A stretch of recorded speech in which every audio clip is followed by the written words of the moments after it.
You might be a lucky one. You get training and your job site is inspected for safety hazards before work begins. Some workers aren't that lucky. The job that day was nothing unusual, replacing shingles on a gently sloping roof 23 feet from the ground. But the job came with challenges. The building was 16 feet from a utility pole carrying electrical, cable, and telephone wiring. The main electrical line to the building was 8,000 volts. The small contractor on the job did not have a written safety program and did not provide safety training to the workers hired for the job.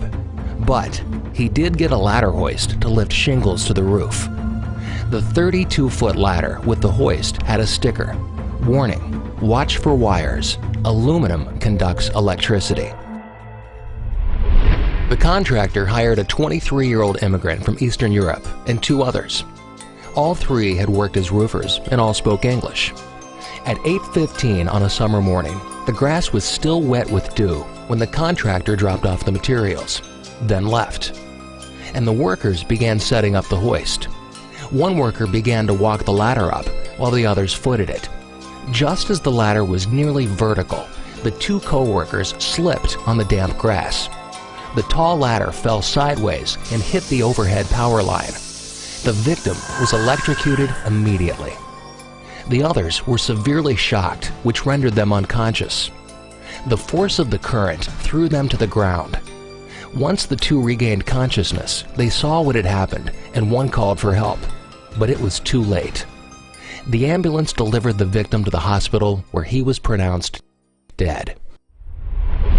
Electrical current is unforgiving. More than 80% of construction workers killed by electricity are not electricians.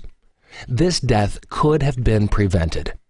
First, the employer should have eliminated use of aluminum ladders or other conductive equipment near overhead power lines. Fiberglass ladders are best, but they must be kept clean to work safely. Grease and grime conduct electricity. Second, the company should have had a competent person inspect the site for hazards before work begins, then implement control measures.